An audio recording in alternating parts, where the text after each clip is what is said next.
They were gone before he was able to find any targets, and I think it hurt that BaRRa and Jeff were able to get some early pressure. You talked about the kill they got over and right because Aqua had the beads, and that helped them survive the first blood. But right afterwards, Jeff and BaRRa were able to 2v1 and get a kill on the Funball, so he was kind of behind for most of the game.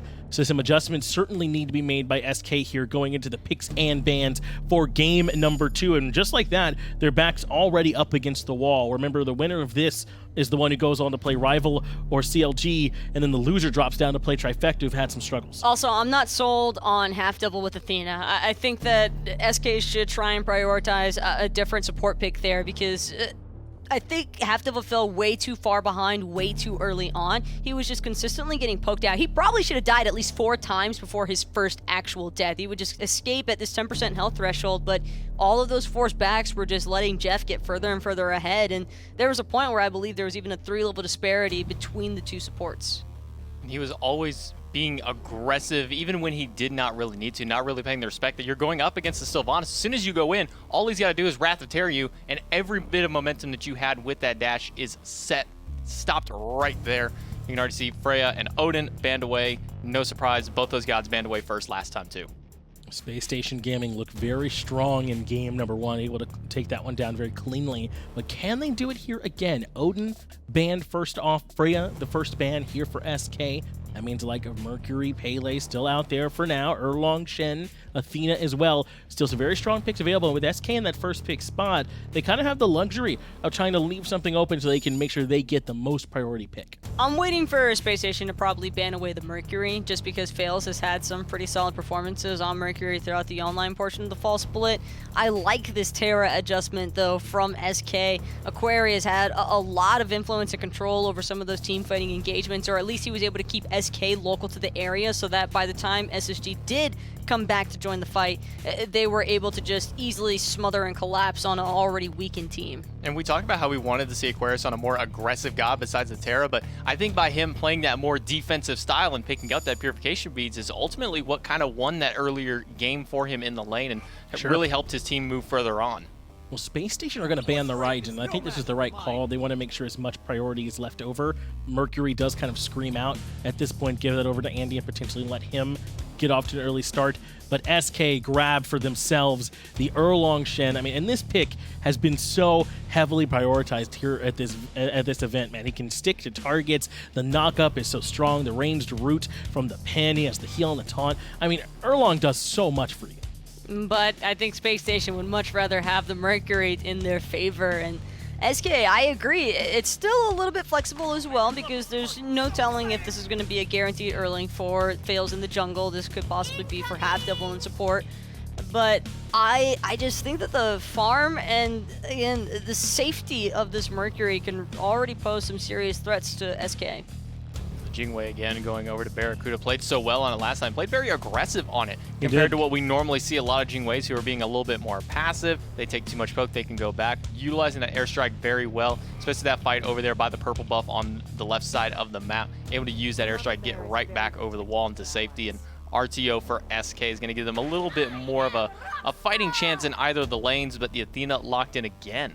Double Guardian coming through for SK. Now the question that's posed is, do they want to give this Athena back over to Halfdevil again and see if he can make an improvement on it? I know he got behind, but it's really that taunt that really stood out for me on that Aqua gank very early on. The beads were immune to that. Would have pulled Aqua right back in and set up that kill for them early on, and maybe Halfdevil just has a better game just off the back of some momentum going their way. It's so hard to tell. So put him back on it one more time and see if he can stay relevant here in it this time, Taco. But with this heavy front line coming into play, that's why I love seeing this Cerberus pick up Ghastly Breath, and stripping away protections is going to be super strong against SK. And it's actually kind of crazy because you don't really think Cerberus right away, but Space Station, this has been a pick that they've gone to time and time again.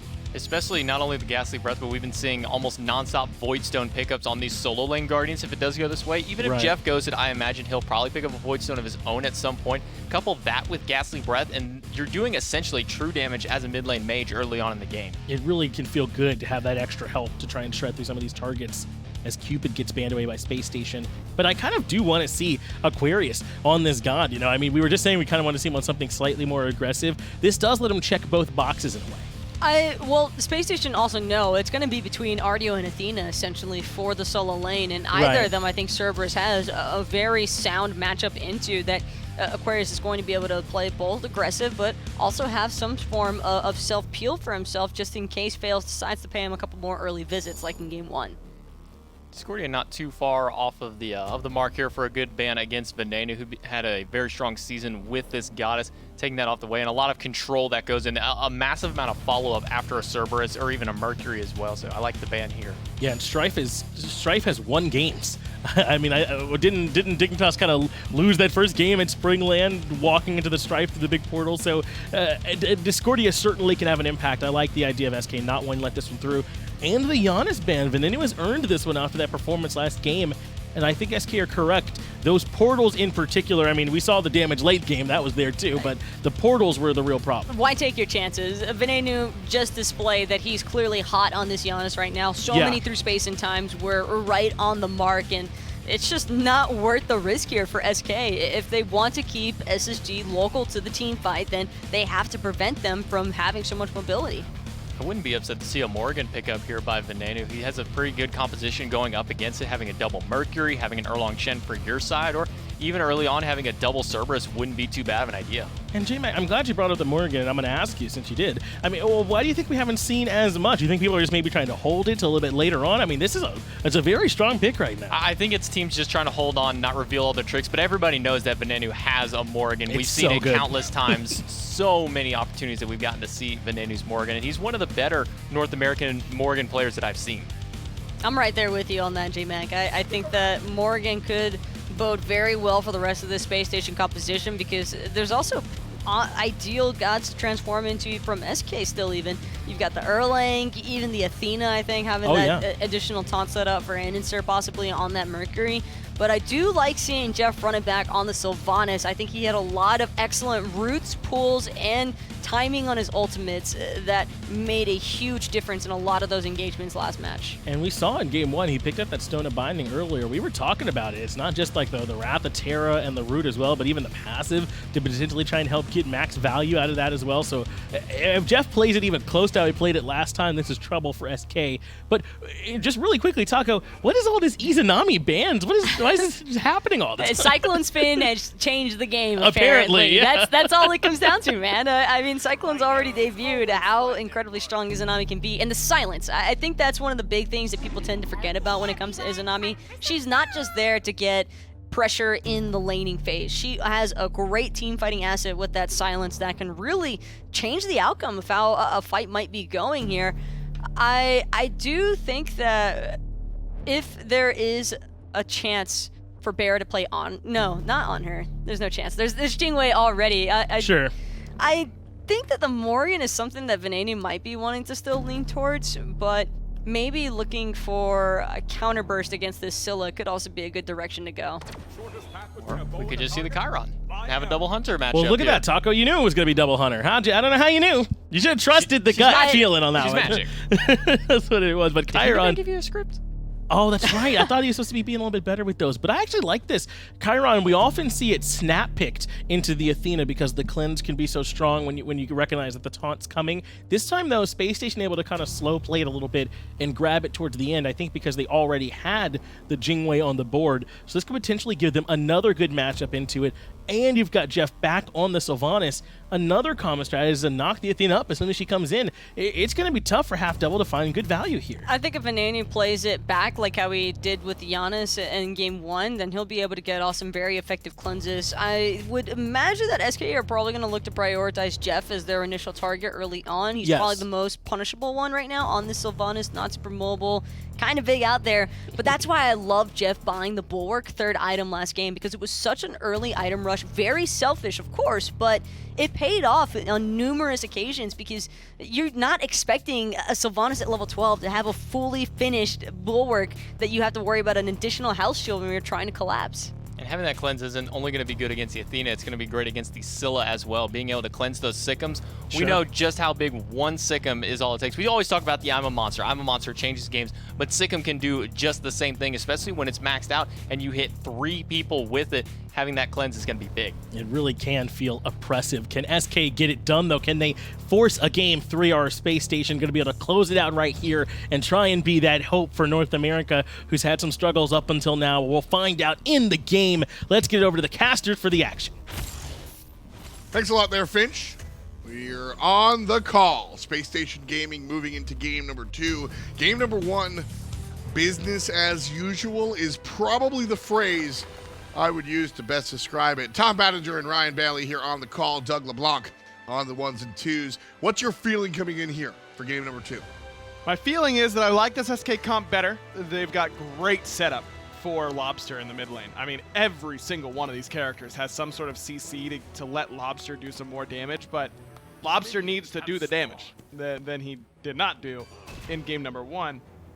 Also, as for Space Station's comp, I think their comp is very good. I really like Jeff on the Sylvanus in the last game, Andinster on the Mercury. Mercury and Pele and Erlang are all insanely good junglers right now, and Ven playing a signature pick for himself. I like Space Station and where they are as well. The first Chiron, as I like to call it. Him and Yaman really made this character kind of stand up. Ven made his Pro League debut in the carry position, now playing in the mid lane, has been for a long time at this point. But certainly was very interesting watching him start in the carry role, play a god that everybody didn't really expect much out of, made a name for himself. Yaman then plays in the World Championships, right? So now here he is, Venenu, doing his best Yaman impression. Man, unfortunate news that Yaman won't be here with energy. We'll see how that all turns out as we get closer. November 16th, of course, the big show. That's what we're doing here. Setting the table for DreamHack. Placements going on right now. SK Gaming and Space Station trying to keep themselves alive in the upper bracket. Loser goes down in the lower bracket for a second chance. But SSG here, as I said in game number 1, just looks so routine. And I think that's the scariest part if I'm an SK Gaming fan. When you see a team lose these long battles of attrition, it's one thing. But to see them just get washed up, that's problematic. Venenu dashes in and has to use the beads because Faeles is ready for that fight. Jeff and Halfdevil both rotated over, but Halfdevil's still only sitting at level 1. Good news is that he has the exact same amount of abilities that he can use because he's already. He's got the stance switching option. Jeff being there may be enough to get Venenu out of that danger, but Ven is going to be behind. Lawbster soloed his own red buff, where the dual lane for SSG is the one who went over and did that red. So Venenu is going to be a bit behind in XP right now. Dual lane here for BaRRaCCuDDa. He seems to have the aggression at the moment, certainly has the pressure. Him and the Sylvanus, the grab off the mark, and JeffHindla's going to suffer for it. Half HP on the tree man. Halfdevil has to run away, though, avoids the route as well. Up and down from Funball. And no punishment there for SSG. Both relics traded, and Jeff has been one of the few supports that hasn't been going Horrific Emblem so far. He's gone Sprint in both games. Halfdevil has gone for the Horrific both games.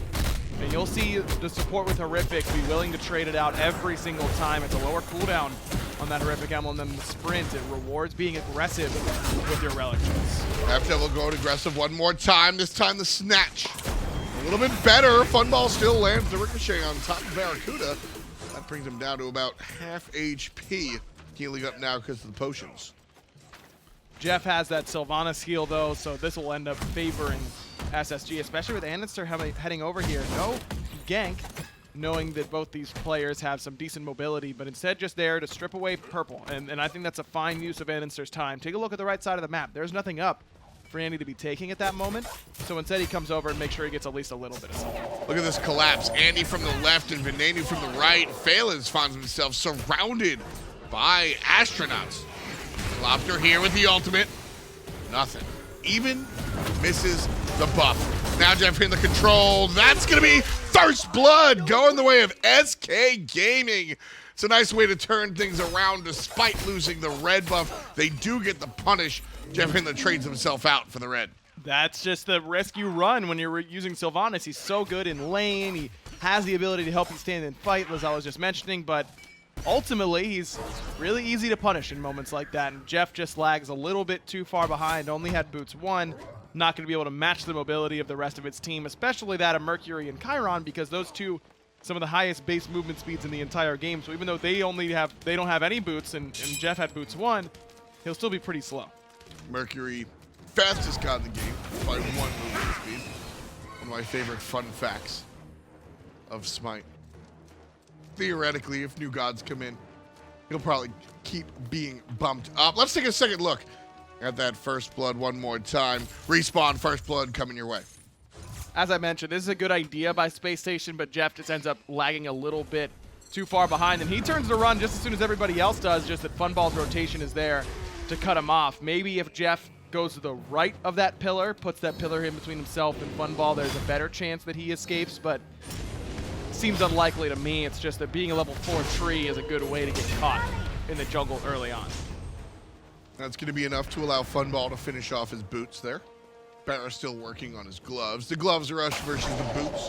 Andinster going to wrap up Faeles. Here's help from Aquarius. Big ultimate. The ultimate from Lawbster, though, not going to be enough. Ducky finishes off Andy, and it's a jungle for jungle trade out. This time there's no Giannis for Space Station, so Lobster's able to actually make these rotations worthwhile. Aquarius did great damage, though, to Faeles to secure that kill. Blue buff goes down, and Aqua in a little bit of danger, but not as much danger as Ducky. As that ultimate comes out from Venenu, gonna need all 3 and only finds 1. Lobster's still on the chase. Meanwhile, off screen, BaRRaCCuDDa takes care of Halfdevil. Funball trying to chase out, but unfortunately draws the ire of the objective. Lobby now combining with Ducky, and down goes the mid lane for Space Station Gaming. Nice answer back from SK. Ven must have used the dash a little bit too aggressively, and as he was using his portals aggressively in game 1, it is something that doesn't get as recognized, I don't think, but really should be thought of in the exact same way. If you're going to use your portal, how different is it than using your leap or using your dash aggressively in that position? And Venenu ends up getting punished for it. BaRRaCCuDDa got that kill off camera. Let's take a look at it one more time. Here it is, thanks to INAT, the instant replay for BaRRaCCuDDa's kill. And he's just kind of moseying on over the lane. Nice ultimate by Jeff, and just line him up, cut him down here as far as I'm concerned. That's all Jeff. BaRRaCCuDDa is the one who ends up getting the kill, but that is the way those two operate. But BaRRa holding the agility is really, really smart. He doesn't use it to try and overcommit to that fight, because Funballer had his ultimate and could have turned that around, especially after BaRRa used his beads pretty aggressively in that fight to make sure he got that kill onto Halfdevil. He knows that as long as he holds agility, Funballer can never ultimate, can never jump on top of him, because when Funball does, whenever BaRRa goes towards the Gold Fury pit, all it does is give BaRRa an easy escape route, lengthening that dash. That's true. That's certainly something to think about there. Ducky, nice taunt. Maybe not so nice. Should you always save your taunt for that breath? In the early game, yes. Even by this point at level 8, you can full clear with shield wall anyways, so oftentimes it's best to just use it to get minion aggro with your reach, so that you can group up the entire minion wave and shield wall the whole thing. Halfdevil target by Venenu. No big deal there, though. Andinster again finds himself on the right side of the map, and Ducky spots him out. Even if he goes so far as to ping to tell the team where he's at. Nice war vision by SK Gaming. And if you're searching for a positive thing to say about SK, which I think a lot of people have been over the regular season, I think their vision game has always kind of been strong. It's just, they still get eaten.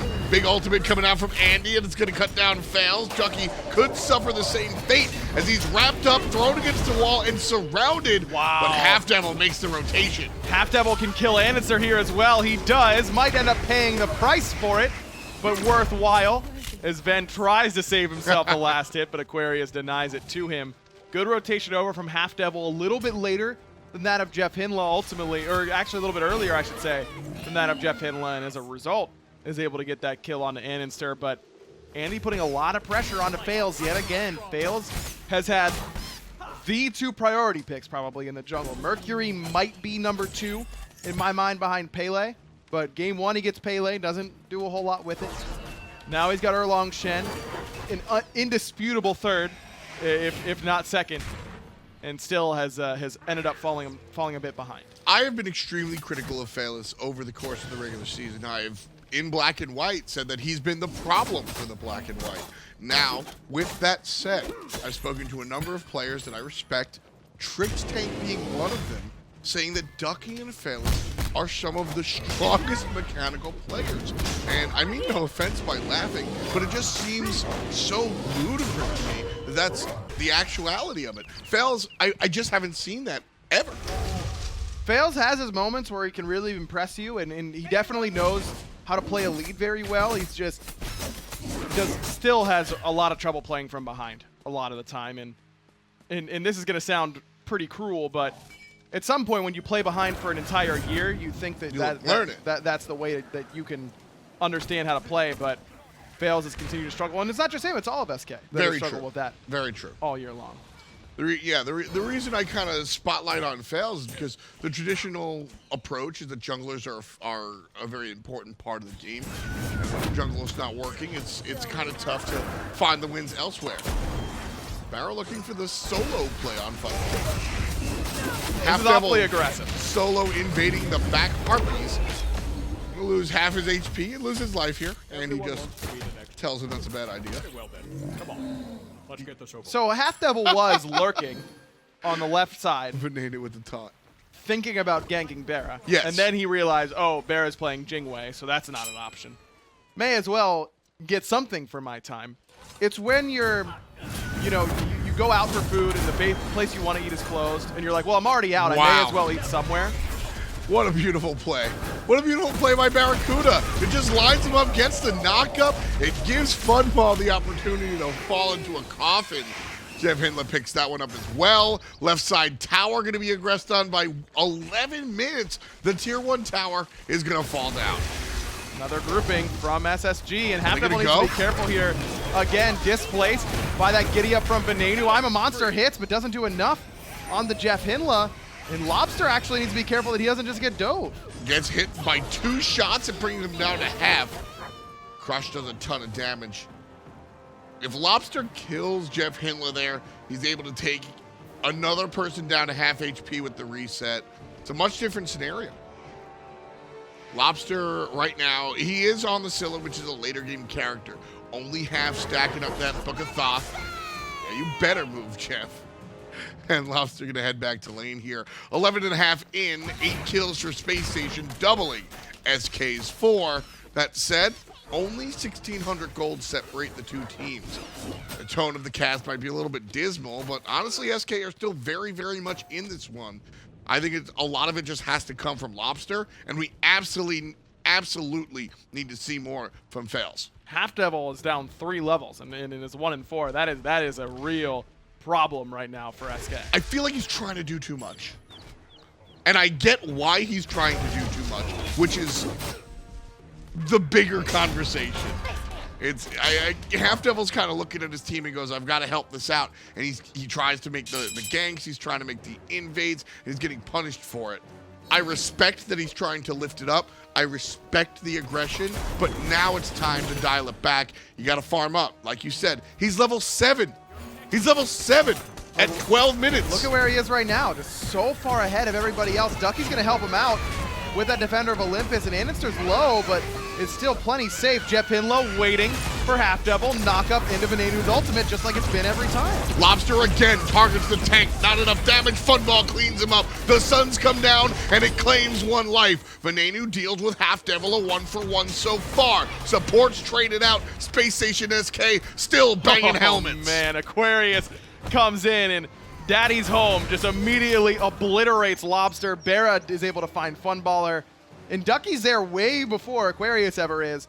But Aqua just takes his time, gets into the team fight, the perfect angle, and Space Station again just delaying long enough for their help to come and immediately bring the hurt to SK. Spacestation Gaming take the objective after the fact, and that's going to put them nice and cleanly in the lead.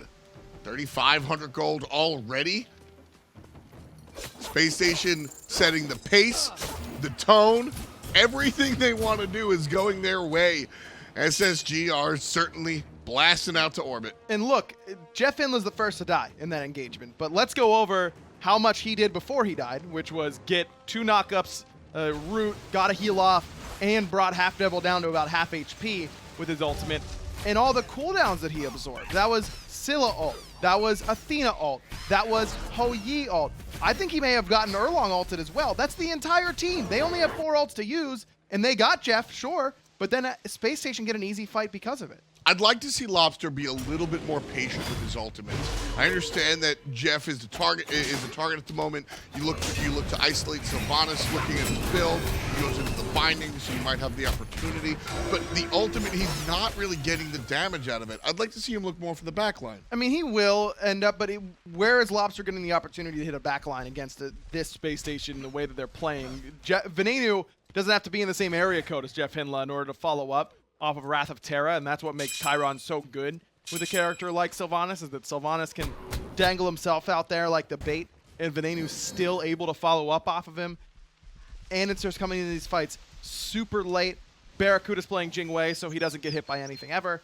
The back line from Space Station just isn't in position to be getting hit, so I don't think Lawbster has much of a choice on who he's hitting. It's just that SK need to be wary of when he's hitting. It's the idea to kill JeffHindla is not one that I think is inherently bad for SK. At this point, I agree. It's just that so far they just don't have the damage quite yet, and so they have to reevaluate. And they should have reevaluated by now, because it's just taking them way too much to kill Jeff, and by this point, you can't anymore because he's level 12.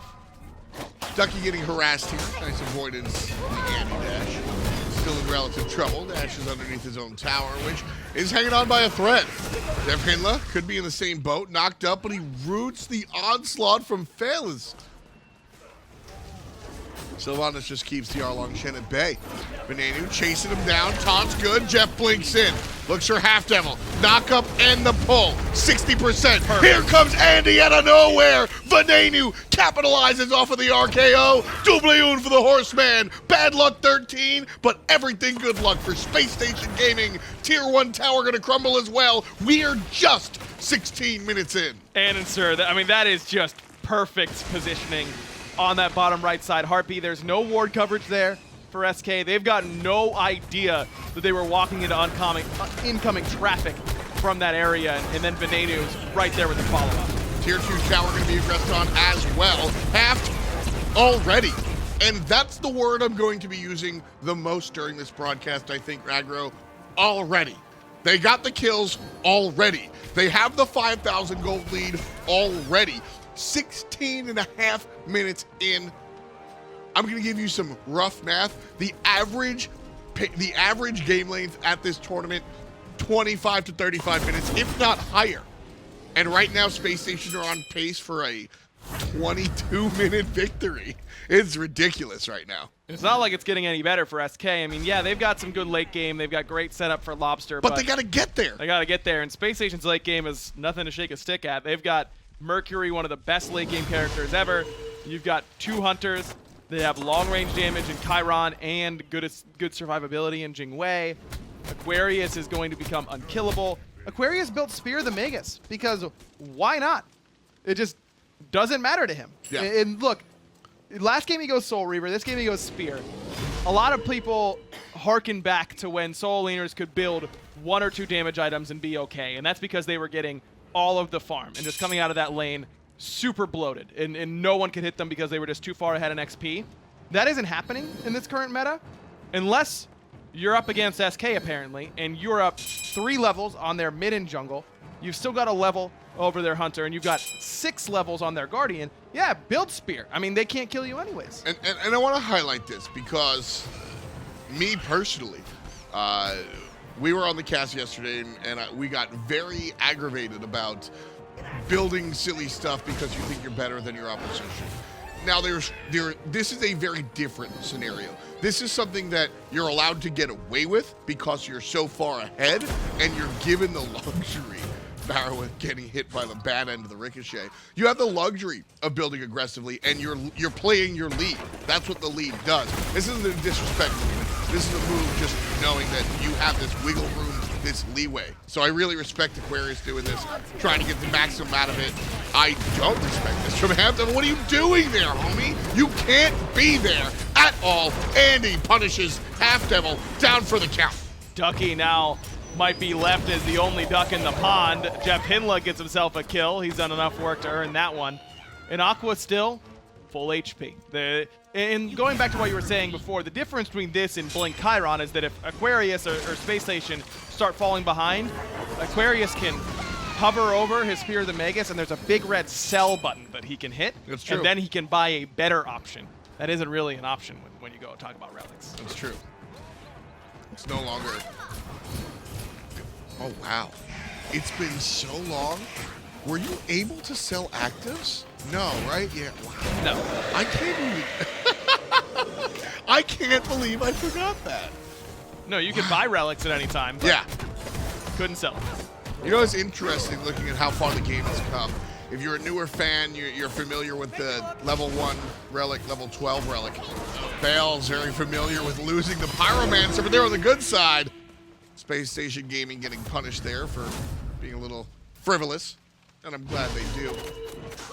Used to be able to just buy your relics whenever you wanted, or even not. And the crazy thing is, most people started with 0 at that time.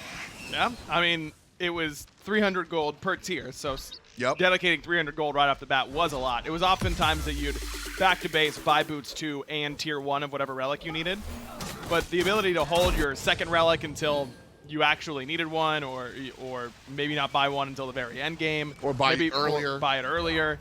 You know, if they had Ares and Poseidon, you could have Beads Aegis as early as level 2. You know, just as long as you got enough gold. But they were on incredibly long cooldowns at those tier 1s. Yeah, pretty ridiculous there. Oh, how the game has changed. Yep. And if you want my personal opinion, for the better. Space Station Gaming, 20 minutes in, get an uncontested Fire Giant. Halfdevil. Dive into tower. Andinster chased under the tier 2. Looking to turn around as the tier 1 being aggressed on. Ultimate's going to spin Halfdevil around. Drink brings him down to half. Here comes Aquaman, putting him right in the clutches of Andinster. And Halfdevil just goes down, number 8. 8 deaths for the Israeli support, down for the count. 4 players alive for SK Gaming. Space Station in control, to say the least. That is half of Space Station's kills so far this game are focused onto the support in Halfdevil. That's a lot. Killing the support early is a time-tested strategy in Smite. Usually at some point it becomes less viable throughout the course of the game. I don't know that we will last that long. I gotta laugh at that. Aqua gets hit by the ricochet and turns his character like, anybody feel that? Nope. Cool.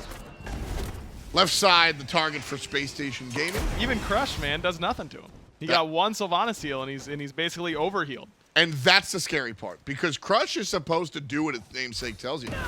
JeffHindla blinking in, looking for Halfdevil. That's going to send him up to the sky. Meanwhile, the sun will drop down to the ground. Aquaman takes care of Ducky. Jeff is very low, but they can't finish him off. SK Gaming instead going to be jumped on. Halfdevil breathed on. Aquarius bites down. Double kill for the triple-headed dog. SSG have 3 players in front of them, separating themselves from the Titan kill. Lawbster has nothing to say about what SSG is doing in that left side. Phoenix has on a monster now. Really wishes he would have had it on that siege, because Jeff was walking slowly right out of that Phoenix very, very low. But remember, he used it trying to kill Andinster underneath that tier 1 in the left, trying to peel for Halfdevil. Tier 2 the target. Jeff off the mark with pull. Phoenix halfway down. Andy cuts from left to right. Funball punishes the support and does get a kill for SK, but it's after the bird has fallen. Space Station gonna retreat, but they got what they came for. Left side Phoenix down. Right side Phoenix down. Still a minute and a half on Fire Giant. Plenty of time to go back, spend some gold, and get ready to beat up on the lone remaining Phoenix on the right-hand side. And item-wise, I mean, SK just doesn't have anything that can chew through what Space Station has.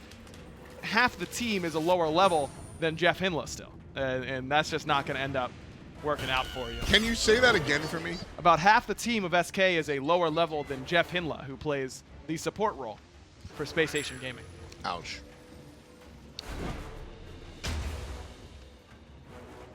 Positive conversation. JeffHindla has looked fantastic this game. I really think that Jeff has strayed far away from the times where he was the unequivocal best support. That was so long ago. And it's been a long time since we've really been able to speak about him in that light. But I think this performance here, I don't know what it is. Coach Jimmy just breathed a new life into Jeff. I'm happy. This is the Jeff and BaRRaCCuDDa that the fans want to see, frankly. You know what I think it is? What is it, Ryan? JeffHindla recently started playing Magic. I think it energized him. I'm going to agree. Right side, Space Station Gaming, looking for the push onto the Phoenix. And SK standing between them. Big ultimate coming out from Jeff, and Lawbster's dead before he even ults. Down goes the mid lane mage. Down goes the short side Athena. Down goes the support. Halfdevil eats it. BaRRaCCuDDa gets 1, 2 for Venenu, and they're looking directly at the Titan. Nothing standing in their way. Space Station, dispatch of SK easily here on day 3 of HRX placements. Not over for SK yet, but the bigger story for me is that Space Station came in and took care of business easily, which is something that I don't know any other NA team can say. And Space Station has had their struggles throughout pretty much the entirety of the year. Space Station just beat an EU team, Tom. That's absolutely true. They haven't done that in years. That's also absolutely true. Whoa. Hot and cold. Hot and cold. That's the story of this set right here.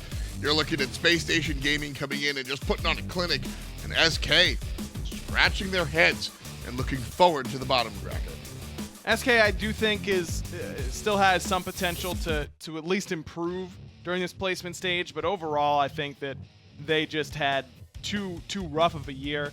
At some point, yes, the postseason can revitalize you, but to have a rough year to that degree, it just weighs on you at some point, I think, and SK just looks a little defeated already. Yeah, I mean, it's only a certain extent that you can kind of energize yourself, catalyze the team.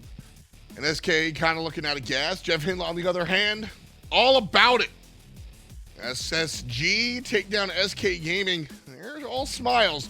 Can't say the same about the black and white.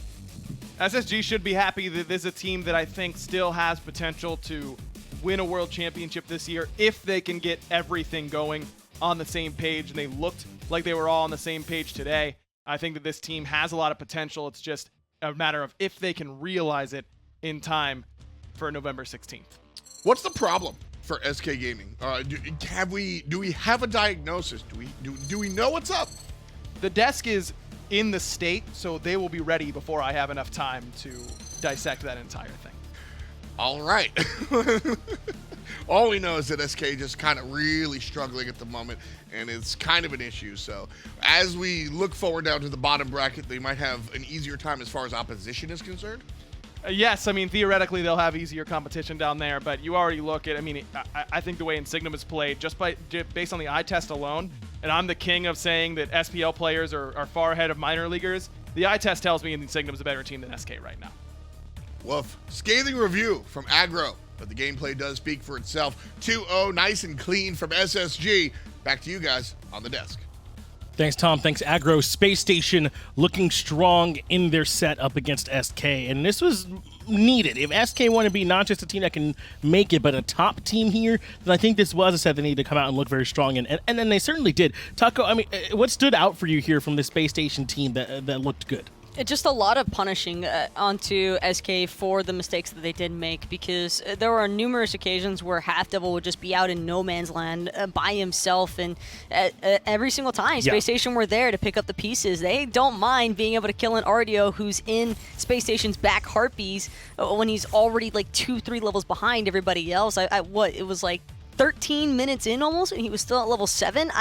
I think that SK were honestly playing at a little bit of a handicap here, because Halfdevil was just going way too deep without the rest of his team to help back him up. And SSG also really just picking up to each other, making sure to pick up where each other are having their faults at, really looking out for each other's backs. But Halfdevil on that 110 slash line is really kind of the glaring spot for me in that set as well. He has not really been having the best performance today, and it's going to cause his team to really fall back down to the losers bracket. And for me, what really stood out, and I think that the leading story is that Halfdevil had some troubles here, but I think what really stood out is that Space Station's dual lane is playing really well again. I think for a while now, they haven't really been playing through them. It was Baskin for a while, it was Aquarius, even sometimes Andinster stood up, and Jeff and BaRRa were doing their job, but right now, at least based on what we just saw from that set, I mean, you can count on BaRRaCCuDDa, and especially JeffHindla. In both games, my man played out of his mind. All I ever saw whenever I was watching the map was just Jeff working alongside of Venenu, and I think that Space Station did a great job at really ensuring that that Venenu could pop off with this Chiron. And he really did. 5-1 and 11 was his final slash line there, but that's not even a testament to the amount of damage he was able to put out and some of the really big ultimates at the very end. He is the MVP, the Steel Series MVP here for this set. He ended up earning it after a very strong performance. It was the Giannis that did it in Game 1. He was able to not just provide the utility for the team, but the damage as well. And then in Game 2, there was no slowing him down on the Chiron. And this does bode well, I would say, for NA sort of in general, that the third-place team, their top seed within this placement event itself, is looking strong in a matchup where they were favored. They've got a lot more work to do, but I think that you can feel good about where Space Station are. It definitely felt like everybody was kind of holding their breaths because you see what happens between Trifecta and Insignium, and all of North America in unanimous is just, oh no. Is this really happening right now? Is Europe really just that much better than everyone else from North America? But I still think that Space Station are going to be able to put up more than enough of a fight. And something else I wanted to bring up is these drafts, very reminiscent of old Energy days. And I do feel like we have Dimmy to kind of thank for that. That's really what I was thinking there too. After that last draft with the Chiron mid, it's not something that you typically see from this SSG team. Dimmy really kind of putting his hand into those drafts and really what happened for him. No, they did a really good job, I think, of holding it until the end of the draft, too. With the Jing there, I think probably they weren't expecting that Chiron to come out either, so there's a chance that Dimmy is doing a lot of work. We can find out a little bit more about his impact, I think, here in just a moment. Jeff and BaRRa are standing by for the interview. Let's get it over to them. All right, I'm here with BaRRa and Jeff. You guys probably know him. How does it feel to finally beat an EU team, guys? Absolutely amazing. I thought it's been years. It's been years. We went into today like this is a coin flip. Well, you guys certainly looked really strong out there. Clean, textbook, clinic. These are the words Aggro and I were using a lot. And we didn't get to use that a lot during the regular season for you guys. You had your struggles. Sometimes even your wins were belabored. What's the biggest difference between regular season and LAN time right now? We've been practicing a lot in scrims, and Dimmy's been calling us out on a lot of our, kind of bullshit. So he's helping with that. He's really, this is wrong, stop doing this. This is a consistent, he's helping a lot with that, and everyone's very focused. Yeah, I was going to ask, what has the addition of Dimmy been like? Has it really changed you guys that much? Oh, it's been amazing. It's just, he's so blunt. And knowing Dimmy as a person outside of him being on your team, I was like, Dimmy's the nicest guy ever. And then he's just like, you guys are idiots. You guys need to stop doing this. Like, here's a GIF of you messing up. Watch this 10 times. This is what not to do. He made a GIF of us diving some mid laner, and 4 of us missed like 10 abilities. And he was like, here. Like, this is what you did wrong. Everything. But, I mean, honestly, like, Dimmy is amazing. He's helped us out a ton in picks and bans. He's very strict for everyone needs to be here. We all need to be focused. Like, before it was like, hey, like, pick some bands. We need to, like, we would just come in like, hey, what do you want to pick today? I don't know. What do you want to pick today? Like, it was just like a ranked game, but now we're super focused. We can tell. Dimmy's certainly making an improvement as a team and on the individual level as well. I'm kind of directing this to you, Jeff. Fantastic performance. You look like old JeffHindla of yesteryear. Anything different for you personally? Yeah, I play Magic on the side now. Genius. You absolute genius. Got him. Is that it? Just it's just that it helps me relax. It lets me see things in a different way, a different perspective, something I would never think about before. All right. Yeah. You know what, Aggro? You actually did. So, fantastic stuff. Always a pleasure talking to you guys. Congratulations on your win, and good luck in the rest of the tournament. Thanks, guys.